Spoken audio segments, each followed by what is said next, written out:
bahaging ito inyong matutunghayan ang balagtasan na may paksang dapat bang gamitin ay wikang Pilipino o wikang dayuhan. Kayo ang umatot.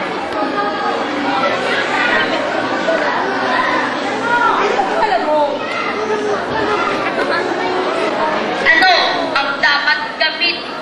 Ang wikang Pilipino o ang wikang dayuhan? Bilang laandiwa ng balagtasan ko, nais kong bumati. Magandang hapon sa inyo. Ngayon, ipakikilala dalawang magtatalo tungkol sa wikang gamit ng mga Pilipino. Unang titindig ay isang babae na taglay ang kaligtan. Kanyang ipagtatanggol, wikang sarili. Pasalubungan siya ng palakpak at papuri.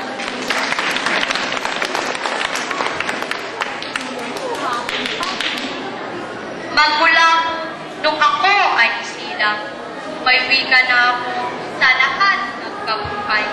Sa aking pagbuhay, pawang nasiyahan. Sa tinig na iyong kahulgay buhay, ilalahan ko pa aking nagturo. Sa bawat takbo ng oras, hinay nagturo.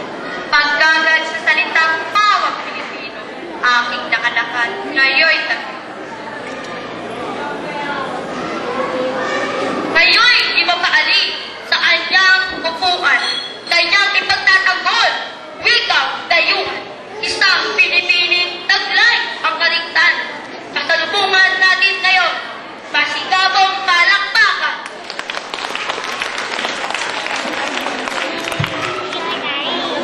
Mamayang umano'y malayo palanaw, di ba wikang dayuhan din sa'yo ito binigay? Lalo daw inatawag sa mahal na tatay, at mami naman sa bait ng nanay. Sa pagdito sa mga amaw, di dapat ituwa kung gamit daw itong wikang iba. Nakabibighanin kay sakop sa tenga. Wikang dayuhan, pang sosyal talaga. Ngunit ako'y ibahin mo, aking kaibigan. Pinalaki ako ni Amatina sa kultura ng bayan. Ang wikang ating kanilang minamahal. Kaya't akong anak nila'y mahal din ito ng utusan. Sa paglipas ng mga araw, aking nonawahan. Wikang Pilipino, bigyang kahalagahan. Sino pa nga ba unang gagamit ito? Tayo ba? O dayuhan? Di ba tayo rin ang ipagmanasakitan? Di ko malaman kung ikay lahing Amerikano. Di naman may kakailang sa kulay ng kanyo. Ikaw ba'y lahing niya na o ni Bonifacio? Ipagtanggol mo ngayon ang wikang DEO. Napakababa sa iyong pananaw. Backward na ang iyong pagwigan. Ang tatalustay na matinbag sa wikang dayuhan. Di ba't nagbawas sa parito? Paminsan-minsan? Pagayon tayo ng telementarya. Nauna nga ang mga first of all, wikang dayuhan sa mansay sa ibon. Nagpaulan sa bayan, pati na sa Pinon. Kung ano ng bandan na dito. Mapatag din naman natin pumunlan. May bilis na pagbabago dito sa mundo. Wikang dayuhan, dapat matutunan mo. Lakas tangan ba marahil aking kaibigan?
ibang lahi. Di ka hihiya o kay kamumuhi. Aking ipaglalaban, buhay may malhagi. Sa iba't ibang langangan, wika ko'y ginagamit na maunawaan ng bawat tao sa daigdig. Wikang Pilipino, dito lang ginagamit. Ito'y katotohanan, huwag kang magagalit. Di ako nagagalit, sinasabi ko rin totoo. Magiging ka na makisa sa kapwa Pilipino. Pilipino kakausap saan man dumako. Nakakausapin mo rin sa wikang nagsinan mo. Di malalak, ikaw ay mag-isa. Kailangan din natin ang wika. Wikang magdadala tayo sa ibang isa. Katulad mo kaibigan, ako ay tama. Kaysa aming pagtanggol ang sariling wika, may pait maranasan ibang wika ay ipandila. Magtitigil kayo at aking susuriin. Alin sa dalawang ito ang dapat piliin? Ang wikang sarili, ang wikang di-atin, ang dapat gamitin sa bansang nagupili. Ang wikang Pilipino ay tanda ng pagkalahi. Marami rito ang nagpaaluhagi. Gamitin sa araw-araw, saan man magawi. Pagkat ang mga ito'y sa kabilang dako, ang wikang dayuhan ay palasakting ginagamit ng mga Pinoy sa lipunan.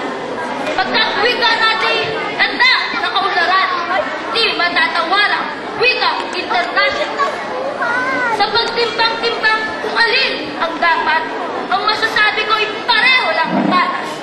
Wikang Pilipino'y unahin sa paglingas at ang wikang